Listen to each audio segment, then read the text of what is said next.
देखिए, होली तो रंग और उल्लास का त्योहार है। देखिए, सियासत में कोई ना परमानेंट दोस्त होता है ना परमानेंट दुश्मन होता है। तो मेरा वैचारिक मतभेद था, वो है और रहेगा। जयराम महतो के साथी रहे संजय मेहता ने कहा है कि राजनीति में न कोई अस्थायी दोस्त होता है न कोई दुश्मन होता है। यानी उनका साफ संकेत है कि आने वाले दिनों में भविष्य की राजनीति में कुछ भी मुमकिन है। उन्होंने कहा कि उनके साथ वैचारिक मतभेद था, है और रहेगा।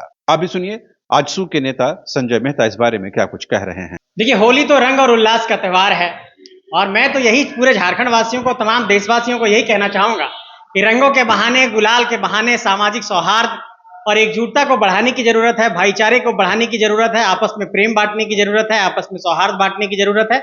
और सबसे यही कहूंगा कि खूब खाइए, मस्ती करिए, रंगों के साथ अपने लोगों से मिलिए, गले लगिए और सब कोई मिलजुल करके रहिए, यही संदेश देना चाहूंगा। देखिए, सियासत में कोई ना परमानेंट दोस्त होता है ना परमानेंट दुश्मन होता है। और गिला शिकवे की जो बात है, मनभेद कभी किसी से नहीं होता है, वैचारिक मतभेद होता है। तो मेरा वैचारिक मतभेद था, वो है और रहेगा, क्योंकि परिस्थितियां जो है आप सब जानते हैं कि किस तरीके से था। अब तो मैं किसी अपने दूसरे राजनीतिक दल में हूं, तो अब दूसरे राजनीतिक दलों के भीतर क्या हो रहा है उससे तो मुझे कोई वास्ता नहीं है, लेकिन मैं अपने राजनीतिक दल के अंदर जो चीजें हो रही हैं उसके लिए जरूर उत्तरदायी रहूंगा। बस यही कहना चाहूंगा कि इस राज्य की जनता को अगर हम लोगों ने कोई उम्मीद दिखाया है, अगर कोई सपना दिखाया है, तो उनकी भावनाओं के साथ, उनके नाजुक भावनाओं के साथ सिर्फ नहीं खेलना है। और जनता को अगर कुछ डिलीवर करना चाहते हैं, बेहतर देना चाहते हैं तो दीजिए। और लोकतंत्र में सबको अपनी भागीदारी सुनिश्चित करने का अधिकार है। आप भी जनता के बीच जाइए, लोगों का काम कीजिए, यही कहना चाहूंगा। इस झारखंड के अंदर राजनीति में एक बहुत बड़ा स्कोप है। देखिए, इस देश के अंदर नौजवानों के अंदर एक बड़ी, मैं देखता हूं कि निराशा का भाव होता है राजनीति को लेकर।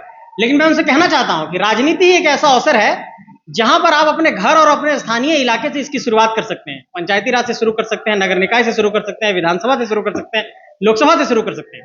तो ये एक बड़ा अवसर है आपके लिए। मैं ये कहना चाहूंगा झारखंड के नौजवानों को कि इस राज्य को लीडरशिप की जरूरत है, नेतृत्वकर्ताओं की जरूरत है। हल्के राजनीति करने वाले लोगों की जरूरत नहीं है, गंभीर राजनेताओं की जरूरत, जो नीतियों पर बात करे, नियमों पर बात करे, कानूनों पर बात करे, जो दूरगामी सोच और दृष्टिकोण रखे। भावनाओं के दृष्टिकोण से, जातीय दृष्टिकोण से, धार्मिक दृष्टिकोण से ध्रुवीकरण की राजनीति ये क्षणिक तौर पर लाभ दे सकती है, लेकिन इसका दूरगामी परिणाम समाज को नहीं मिल पाएगा। किस परिप्रेक्ष्य में आप ये कह रहे हैं? देखिए, अगर जो नए लोग राजनीति में आ रहे हैं तो उनको मैं सिर्फ यही कहना चाहता हूं कि अगर राजनीति में आपने अपना पदार्पण किया है, डेब्यू किया है, आपने अपना कदम रखा है, तो आपका सबसे मूल काम है जनता के लिए काम करना, जनता के जन कल्याण के लिए काम करना। और अगर अवसर दिया है तो उसके लिए आवाज उठाना, पहली बात। दूसरी बात कि सिर्फ इस बुनियाद पर कि कोई हल्की बात कह करके हम थोड़े चर्चे में आ जाएंगे, इस तरह की चीजों को तूल नहीं देना चाहिए। और जो नए लोग हैं उनमें राजनीतिक गंभीरता को और लाने की जरूरत है, यही बात मैं कहना चाहूंगा।